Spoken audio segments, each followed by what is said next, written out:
What's up, all you freaks and disasters? By which I mean people with kindness, empathy, and a conscience, because you are a freak and a disaster if you try to get along in the corporate world. Hey, I'm Nate Houseman, your guide to the 21st century, and we got to talk about the media meltdown, the continuing decline, death, deathbed, cancer that the establishment media is just wallowing in. I'm going to read this article on the Gateway Pundit in its entirety here because it's so good. But we got to look at the fact that just days after CBS broke records with viewership records with the Super Bowl, it announced layoffs. Its parent company, Paramount, has trimmed the fat somewhere, so it's cutting out the news division. It's cutting out a whole lot of production, and it's not the only company that's doing that. So, if you find this content valuable, please give it a thumbs up on whatever platform you're watching it on: Rumble, YouTube, Odyssey, podcast, Twitter, or Meta. Share it with your friends and loved ones, and subscribe. So, and there are a couple ways you can support this channel. You can support this program. One, I got some affiliate links that I think you'll really appreciate here. One of them is with the Wellness Company. I'm very excited and very proud to be a partner of this great group. Dr. Peter McCullough and his colleagues, they've been at the forefront of trying to get people back to normal after they've taken the COVID jab. I was bullied into it by family members and my doctor at the major hospital clinic. She played the good cop and got me to take it.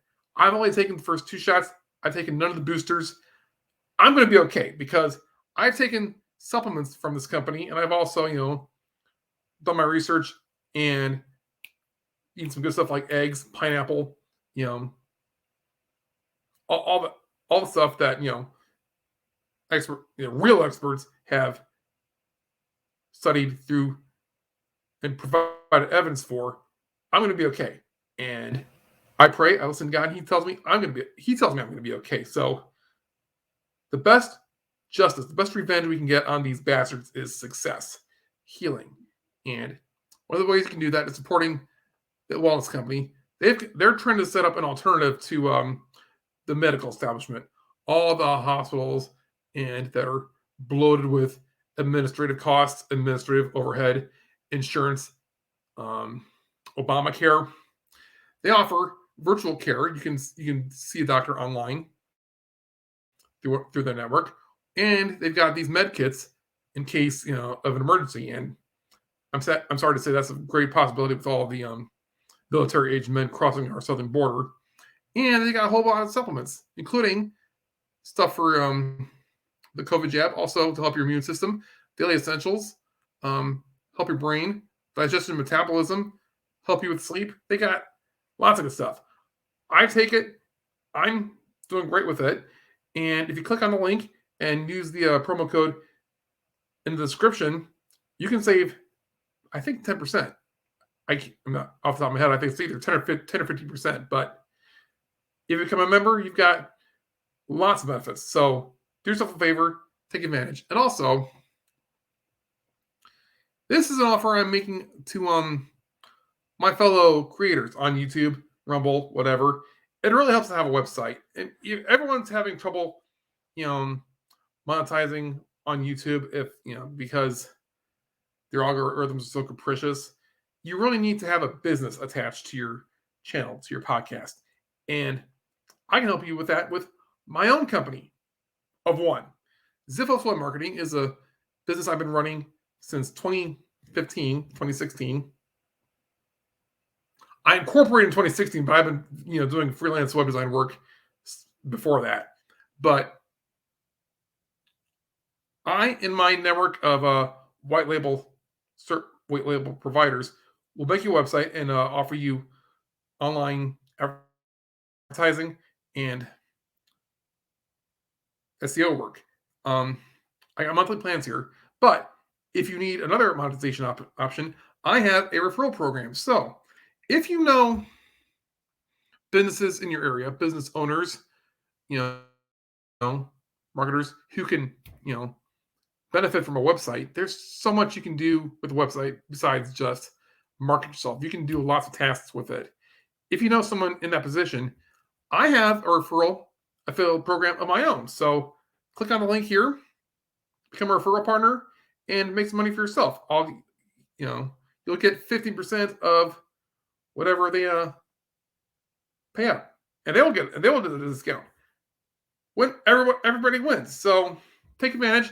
I only offer you programs and resources and business links that I use myself and that I think will help you in these weird, crazy economic times. So if we can hang on until the next election, and when we inaugurate someone who is truly elected after we clean up the election systems, we'll be okay. So go ahead and do yourself a favor. Click on the links in the description of this video, and let's get to it. So I want to read this article by the Gateway Pundit in its entirety. The lesson of Tucker Carlson's Vladimir Putin interview for independent journalism.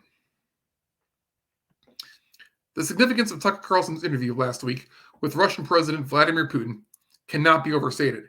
It spans beyond just the immediate geopolitical crisis in Eastern Europe, the long-term sustainability of NATO, or even Russian-American relations more broadly. At its core, Carlson has set the stage of his career transformed into something of an evangelist for the true meaning of freedom of the press. In saner times, no serious journalist would make the unsophisticated assumption that merely looking to sit down for an interview with the president of a major superpower and trading partner constituted an act of treason, as so many talking heads on MSNBC, CNN, the New York Times editorial page want you to think. Instead, the virtues that used to animate professional journalists to do their jobs well, by asking questions that go beyond the surface level about why things are the way they are, would be a barometer for competency and effectiveness. These are the things, driven by curiosity, that motivated Carlson to interview Putin. Now, I take issue with this paragraph because the news has always been fake. We just ripped the mask off in the last few years. Trump ripped the mask off the moment he came down the escalator in 2015. I mean, we're not giving them the benefit of the doubt anymore. The news was always fake. Just look at Walter Duranty way back when he was being wined and dined by Stalin and ignoring all of his atrocities. So, continuing. It was not because Carlson is a Putin sympathizer or an asset of the Russian government, both inordinately stupid accusations, that drove his mission, but simply because Carlson is a professional journalist who takes his craft seriously. He is someone who follows his basic curiosity to better understand why the world is unfolding in a certain way. He appears to be also deeply troubled by the small-minded thinking so common nowadays in Washington, I think it's always been common, that too frequently overwhelms more rational and indeed straightforward decisions regarding foreign policy.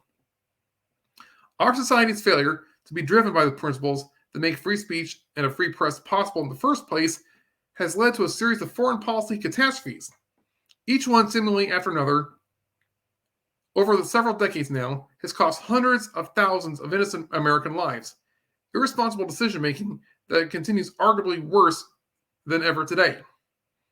A huge component of America's political crisis can be explained by a failure of communication. This failure prevents any chance of level-headed conversation that should lead to reasonable solutions, many of which are based on common sense, from coming to fruition. More often than not, practical solutions irrevocably break down into feline hysterics and paranoia so commonly seen in today's chaotic media environment. The result of this has been near suicidal for our society. The effects of a weaponized justice system against the leading presidential candidate, the elevation of a senile man to the nation's highest office, and the world order moving unnervingly close to all-out nuclear warfare are each directly traceable to this fundamental breakdown. Well, I think there's something even deeper. I think there's an even deeper problem than just, media malpractice. I think it's psychological. Narcissistic personality disorder, antisocial personality disorder, psychopathy, Machiavellianism. These are disorders that have been with us since Adam and Eve ate the forbidden fruit. I mean, this is part of human nature that we're finally coming to grips with. And we have let, these these individuals without any conscience have snuck their way into powerful positions. We can't have an honest conversation. If you've ever been in a toxic relationship with someone who's abusive, like a family member, a romantic partner, a toxic employer, a toxic workplace, a toxic, government office, you understand what the dynamic here. We cannot have honest discussions. As it stands, one half of Washington truly believes that we are still in 1980 and that Putin oversees a country whose large size can easily make one forget its economy is smaller than the state of Texas, is Joseph Stalin reincarnated, which is a slightly less insane verdict than the other side of the dial, which believes that Putin really is literally Adolf Hitler. Some of this may be explained by the reality that huge swaths of our current ruling class were indeed children at the time both Stalin and Hitler ruled the world. Thus, their confusion of what century we are in is part attributable to their advanced senility. But the axiomatic fixation on World War II era tropes, paired with the morality of the 60s, which expired some 80 years ago, the same time when the war ended, proves woefully inadequate as a heuristic to make decisions about war and peace in modern times.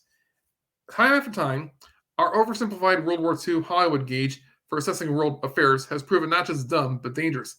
Yeah, Hollywood, that's key here. I've said in another video, which I'm going to post later, Hollywood is dying and social media is taking its place. Technology is taking its place. The propagandists of the deep state are trading one form of human mind control for another. And that's kind of the gist I'm going to make in this later in this video.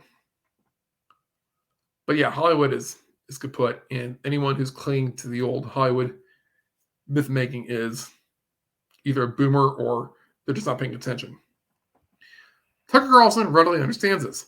This is why he's the only one in his profession in recent years who decided to physically travel to this supposed enemy land in Russia.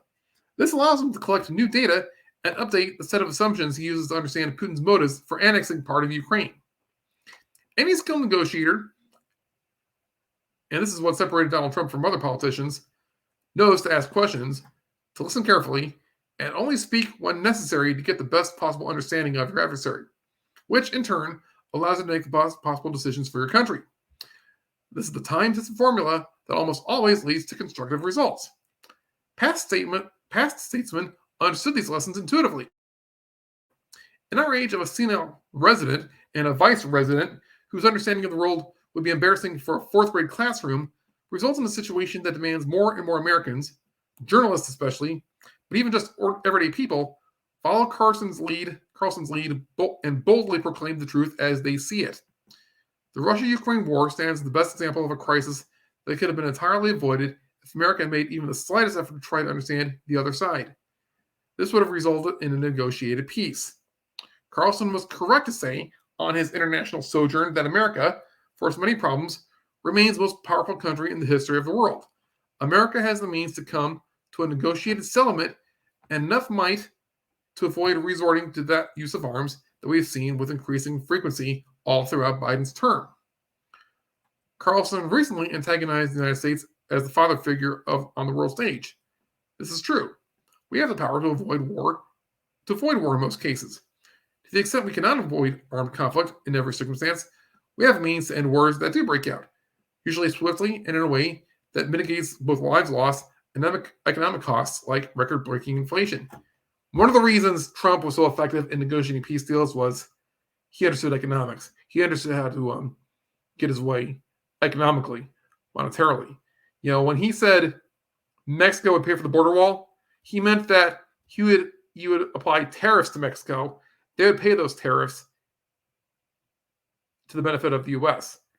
Other countries place tariffs on us. It's only right that we use the same tool against them. Think how much, abuse could be stopped if we applied economic pressure rather than violence. Putin would never have needed to attack Ukraine if we hadn't pushed so far, if NATO hadn't pushed so far into its sphere, and other people have chronicled that Ukraine really does not have a real government. It's a puppet government that was installed by U.S. deep state flags, notably Victoria Nuland. So there.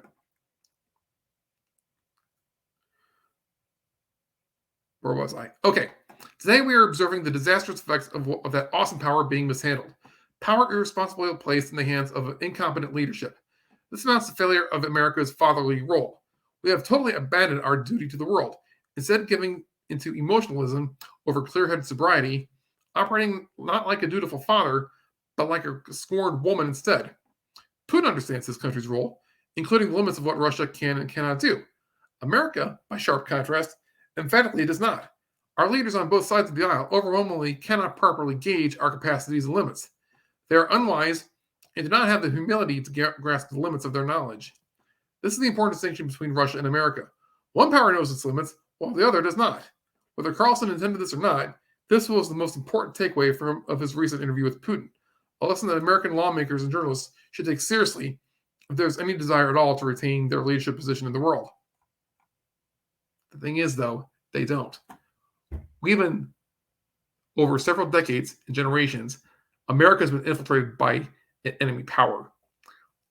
The deep state really is a criminal syndicate that wants to end America as we know it. They want to end our Constitution by bringing us to war and having us lose. I mean, why else would Biden and his so-called Homeland Defense Secretary Mayorkas open the border and let all these military-aged men from foreign countries across the southern border? Why would he let a Chinese spy balloon, fly over the United States? Why else would he? I could go on. I just can't think of everything off the top of my head. But really, Biden is a national security threat. The Democrat Party is a national security threat, and we're finding out that Republicans are just the generals to the Democrats' globetrotters. They're just there to lose and pretend to put up a fight. So that's why MAGA is so important. That's why Donald Trump's movement is key to really saving America and really saving the free world. So Tucker Carlson is so powerful because he is independent now. He got fired from Fox not because of any supposed talk about election interference or false election fraud, but because BlackRock owned a very large stake in both Fox News and I think it was Dominion Voting Machines who sued Fox over all that. So it was the financial system, the financial institutions that really got Tucker fired. But in a way, he's free. He was always able to speak his mind on Fox because he had the Daily Caller to fall back on. He's one of the founding members of the Daily Caller. That was giving him plenty of financial support. So he could have left Fox at any time. He just built up his audience and street cred enough to build up his trustworthiness. And now that he's gone, the so-called conservative outlet, which was really just controlled opposition, it's diminishing. I mean, it's not as bad as NBC and CNN are failing, but they're all circling the drain. Now, coming to another Gateway Pundit article, was Russian opposition leader Navalny working with the CIA? Top 8 of Putin critic was caught on video requesting $10 to $20 million from British spy to launch revolution. So you're not going to get this from the network news. You're not going to get this from the Washington Post or the New York Times or MSNBC or even maybe you might get it from Fox. You might not. I don't know. I haven't watched Fox since the 2012 election, and I only occasionally read their articles on their website. But as reported earlier by Kristen Taylor of the Gateway Pundit, Russian democracy activist Alexei Navalny reportedly died in the Soviet-era gulag located north of the Arctic Circle on Friday, according to the Russian Prison Authority. Navalny leaves behind his wife, Yulia Navalnaya, and their 2 children. Navalny organized anti-government demonstrations and ran for office to advocate reforms against corruption in Russia and against Vladimir Putin and his government. But in 2021, Navalny was ordered to prison for 2.5 years. He reportedly fell ill and died while taking a walk. So, my social media feeds, all on Instagram and Facebook and Twitter, I guess X, are filled with mourners saying, "Oh, Putin's a monster. He let this happen to an opposition candidate," totally ignoring that Biden is persecuting the rightful president of the United States, Donald Trump, with all these phony lawsuits, and hundreds of hostages are being held over January 6th. But thanks to alternative outlets like the Gateway Pundit, we have clues, signs, allegations that Navalny wasn't necessarily a opposition candidate. He was a fifth column in his own country, in Russia. So maybe Putin did have, a reason to crack down on him. If it weren't for the alternative media, we wouldn't consider this. We wouldn't have questioned this.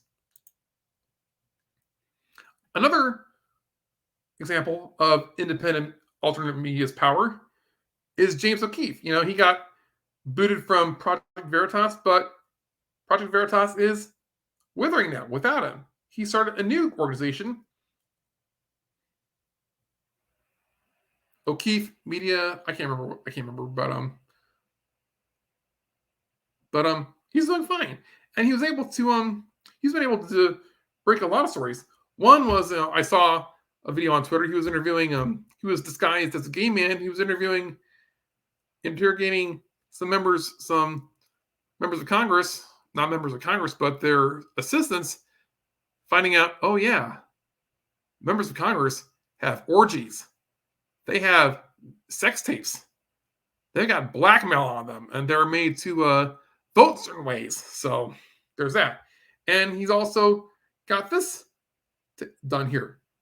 O'Keefe exposes nonprofit No Mas Muertes, likely facilitating cartel members human smuggling to Phoenix, Arizona.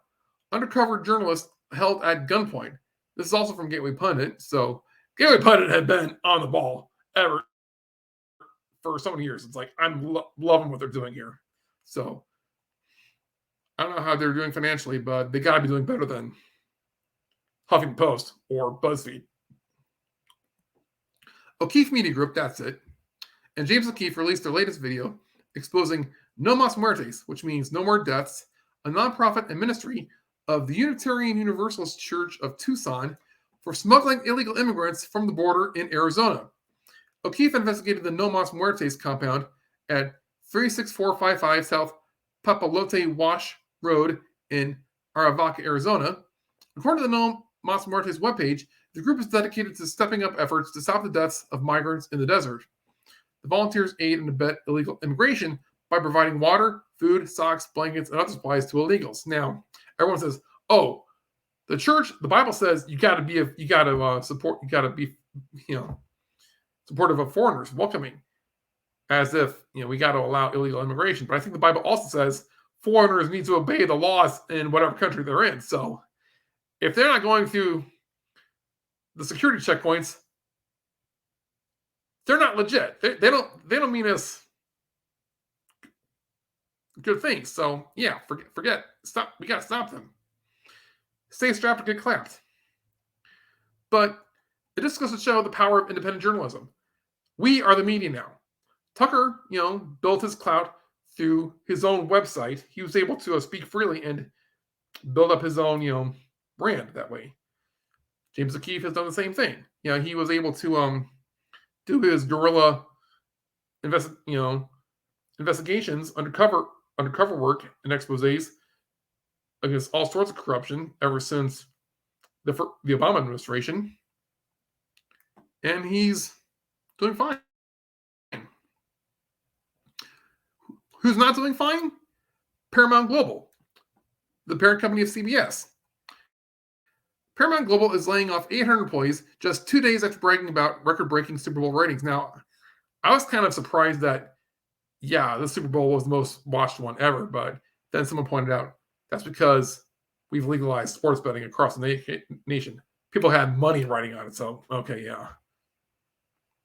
The author says, I guess the Taylor Swift Super Bowl wasn't enough to rescue CBS parent company Paramount from being the next in the long line of major entertainment corporations to make severe cuts.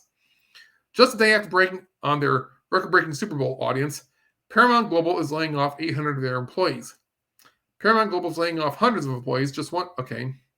Sources saying 800 employees, 3% of the company, will be informed of their layoffs beginning today, which was February 13th. So,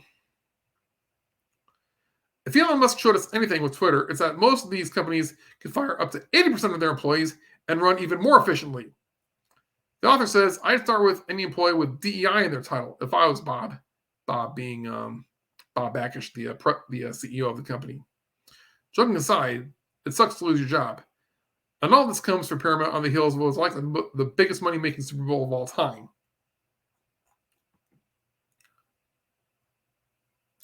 One of those victims was Catherine Herridge. This is from the New York Post. Catherine Herridge, an award-winning senior correspondent whose First Amendment case is being closely watched by journalists nationwide, was among the hundreds of employees at CBS Paramount who got pink slips on Tuesday, sources told the Post. The carnage provoked outrage from the rank and file at CBS, with some focusing their ire on Paramount Global CEO Bob Backish, who pulled down $32 million in total compensation last year, despite the company's ever-shrinking financial profile. Yeah, Paramount's been doing really poorly. I mean, they've run the Star Trek franchise in the ground. I think the only thing they've done right so far is in the last few years is Top Gun Maverick. But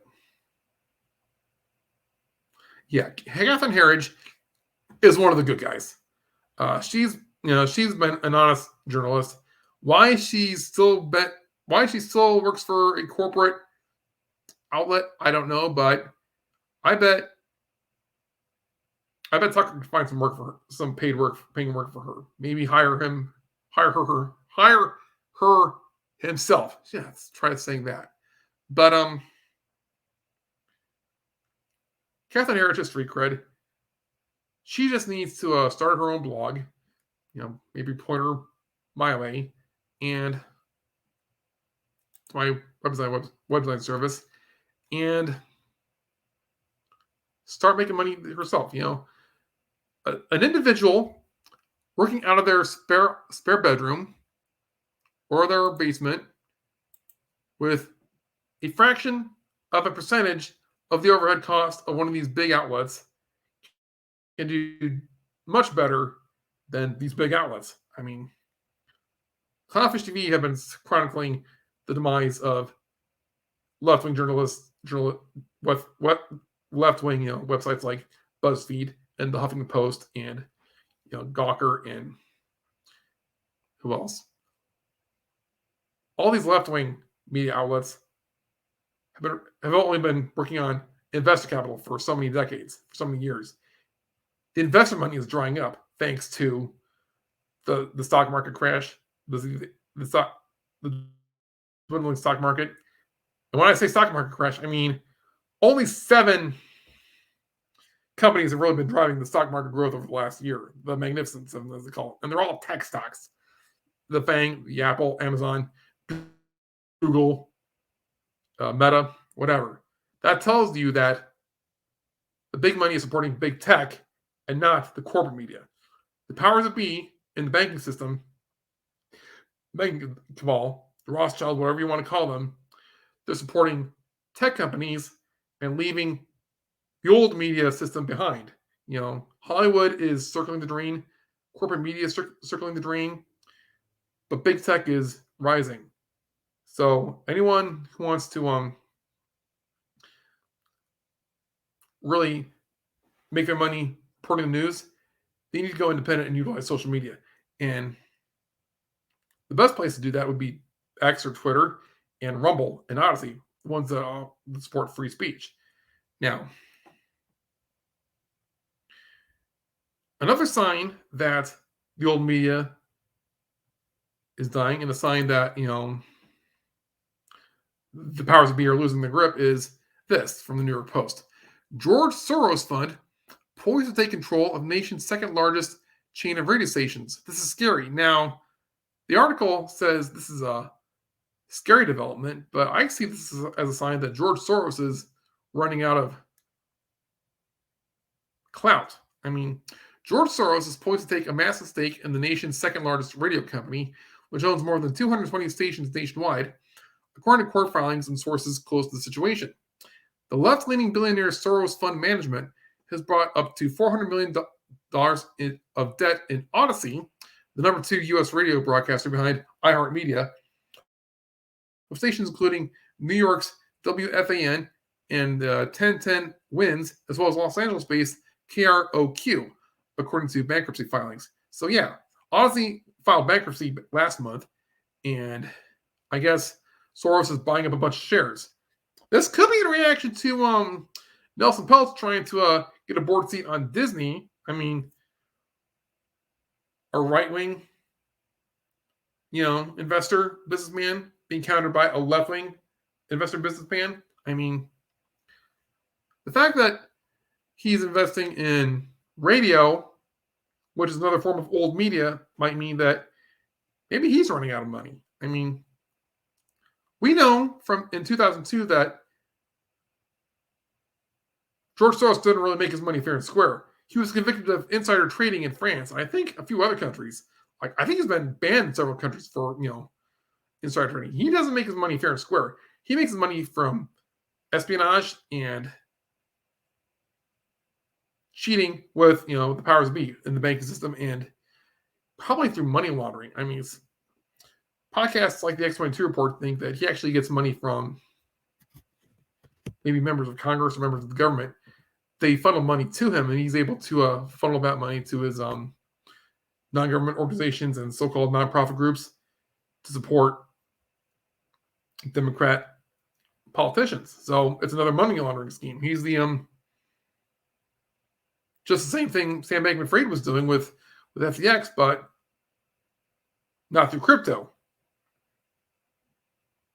And now that Republicans and patriots control the House of Representatives and control the government's purse strings, Soros is his own money's drying up. So we've got investor money drying up in old left-wing media, right-wing media, and independent media, and moderate media is doing fine because they're lean and mean, and they have a better business model.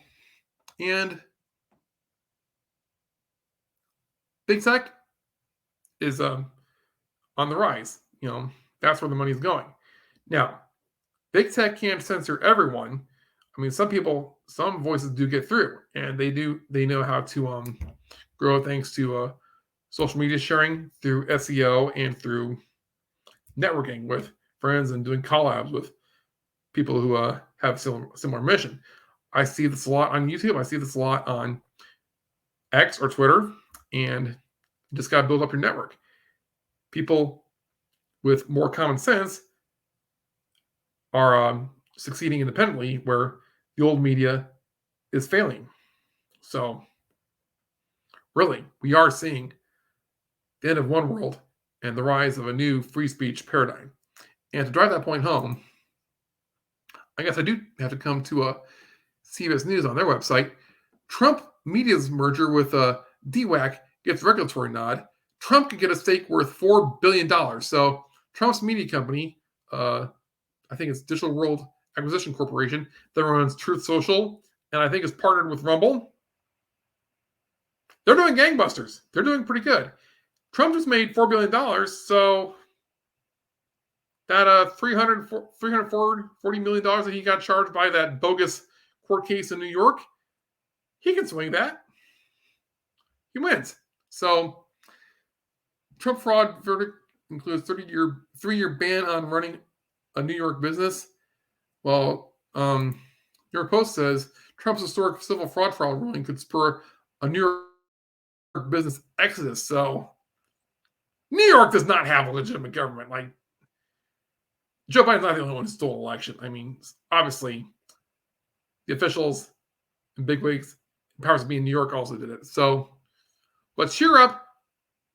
We are finding things out. We are exposing the enemy. We're exposing how the enemy works. You know, like, share, and subscribe this video, this content if you can, if you find it valuable. And I just want to let you know things. The enemy is getting irrational. They're getting desperate. They're going to get more ruthless. But that just means that they're losing the grip. Things are not getting worse. They're getting exposed. And independent media is doing the exposing. So I will let you go. I'm Nate Houseman, letting you know it's okay to stand up for yourself. Over and out.